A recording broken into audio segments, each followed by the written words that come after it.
You're watching Toronto Sports Rush on the Bet Rivers Network. It is Wednesday with our Jays insider, Keegan.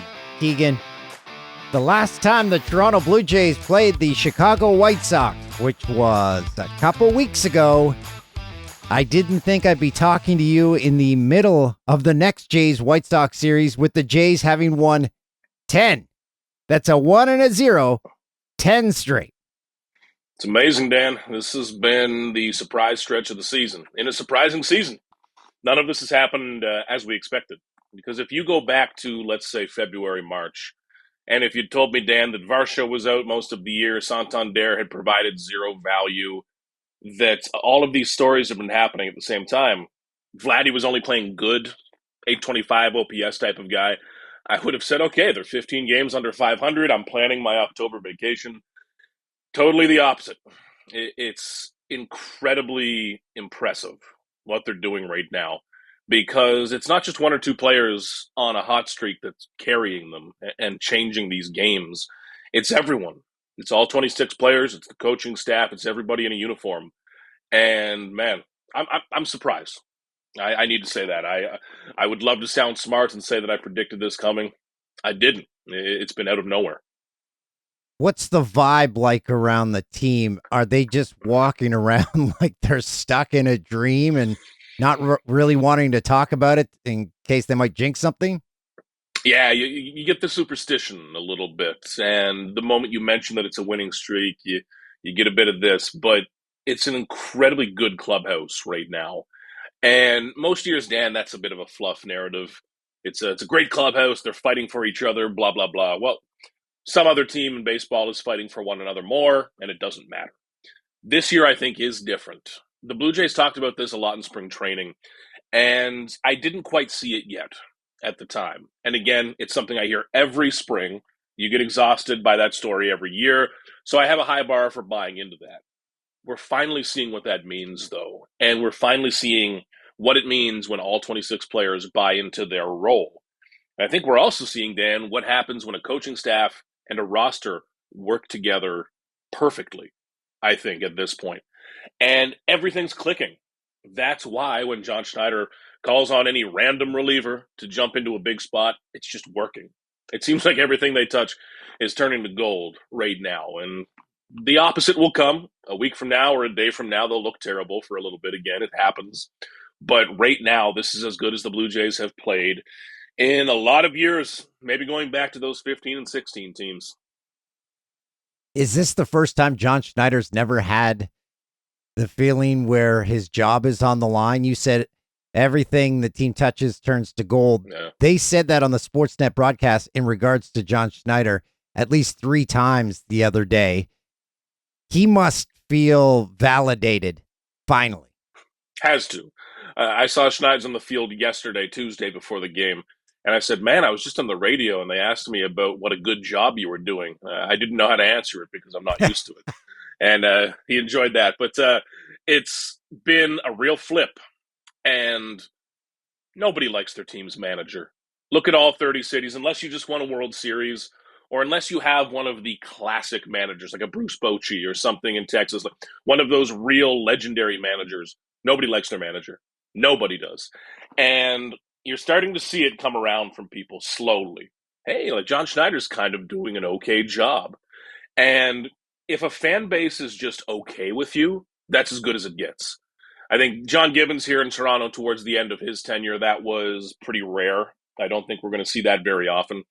But I think Blue Jays fans are coming around now to seeing John Schneider's job and what goes into it. The problem, Dan, is that nobody knows what a manager does. I'm around John Schneider all day, every day, all summer, and I don't have a full grasp on what goes into his day-to-day.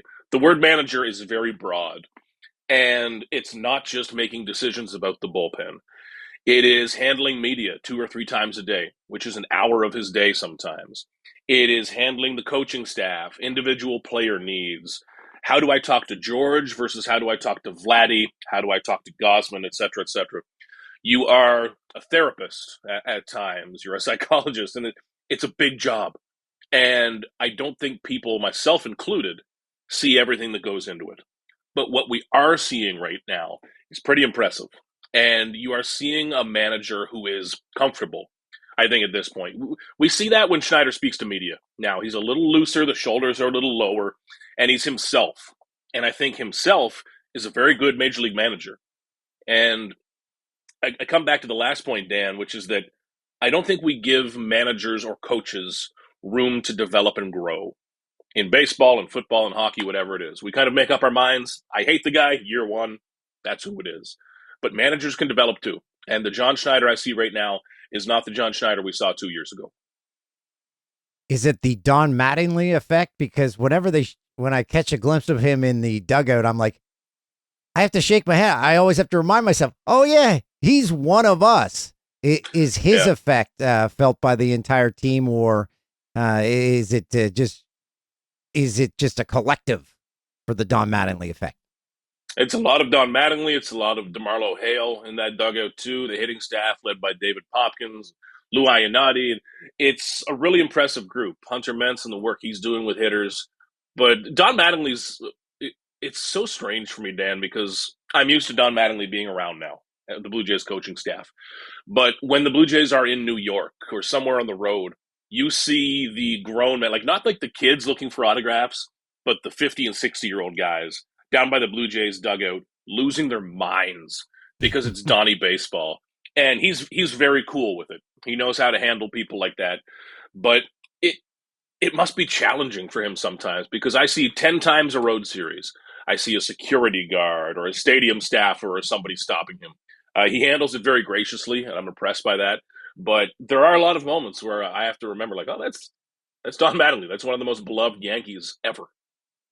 A lot of us went to bed Tuesday night seeing that the Jays game was in a rain delay. What was the process? How long did this delay happen? And when did you leave the ballpark? Too long.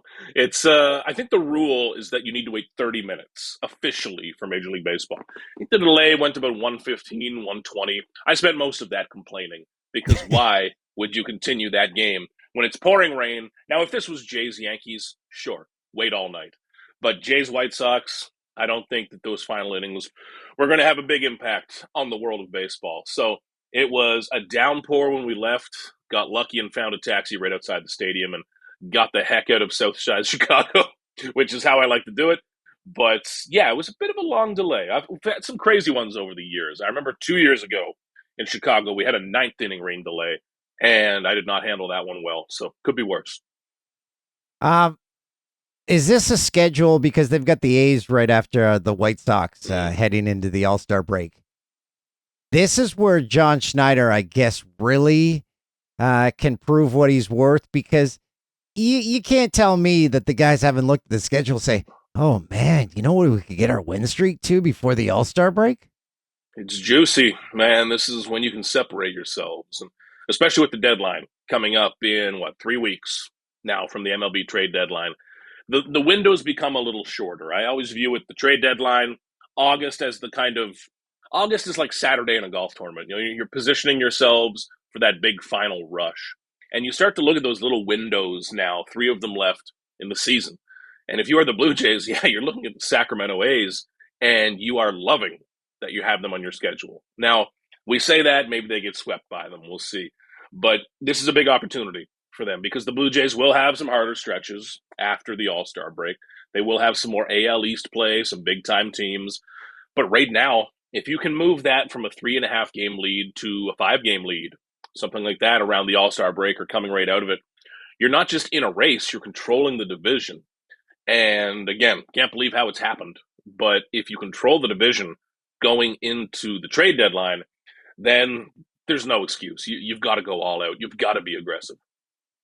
Have the Jays adopted the moniker, I call them the no-name kids in text exchanges with friends? I'm like, this is a team, a bunch of no-names.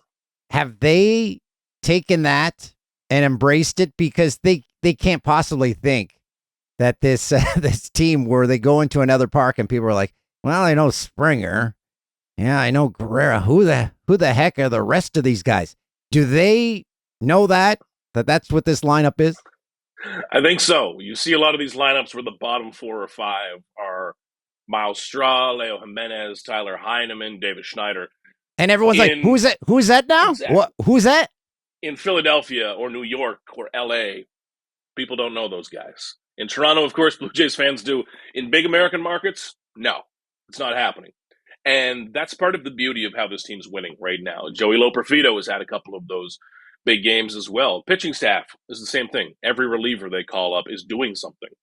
And that's where the magic is. And we've seen in past years, how it looks when those names come up and don't do much. They just act as depth. They get in for a game, but they know it's their only game that week, so they're trying to do too much, and they fall flat. I think right now this is where you see the effect of the coaching staff, and it's where you see the effect of Vladdy and George Springer and the clubhouse leaders making that work. Because when these players come up, they feel like they already belong. I get the sense. There's not that frantic, I better get a base hit, or else it's all over. And that's so important. Because the Blue Jays right now, Dan, they have 30, 32, 33 big leaguers on this roster or in this organization. At times in past years, they've only had 22 or 23 big leaguers. And you're calling up guys from AAA, hoping to God they can stay afloat for a few days. Right now, they can look to AAA, and they have a pick of legitimate big leaguers who are capable of coming up and helping, not just filling in a day and giving somebody a break, but actually helping them win. And I know that depth isn't exciting. It's not the sexy thing people want to talk about, but it matters, man. We're seeing exactly why right now. Addison Barger has taken the Jays fan base by storm, throwing guys out from right field, hitting home runs. Has that effect reached other markets? Are there people talking about Addison Barger? Not enough yet, but they need to be, and they're about to be. Because Barger is the exact type of player that would translate to a more national market in Major League Baseball. Because what he does is very highlight worthy.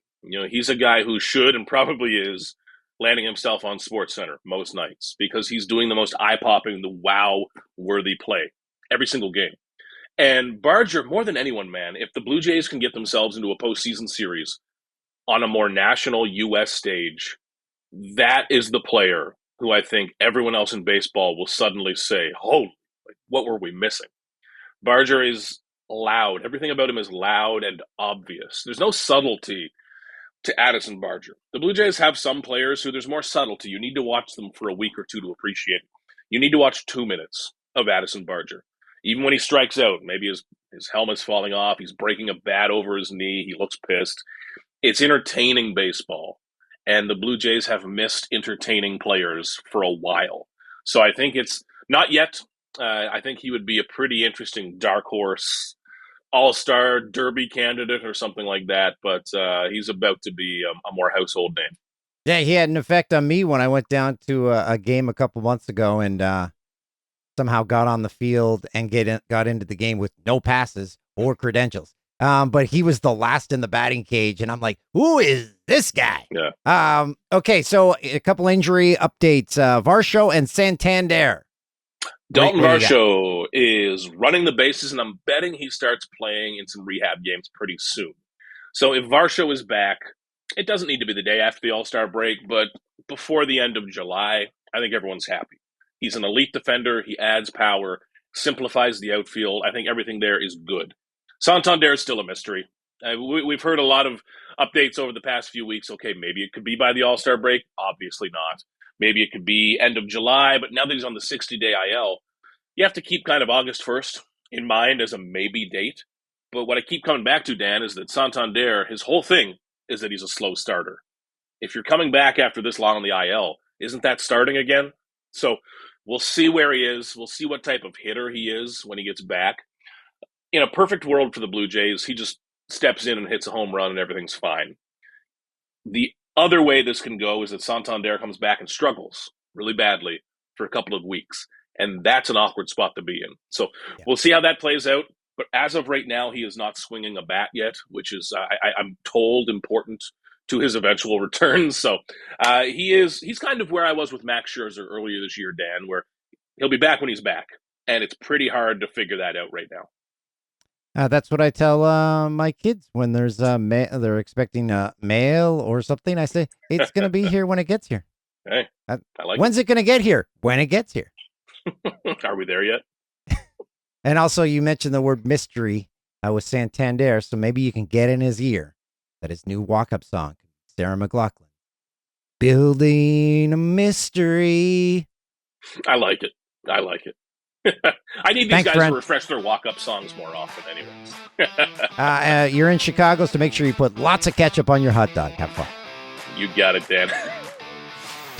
Thanks for watching Toronto Sports Rush on the Bet Rivers Network.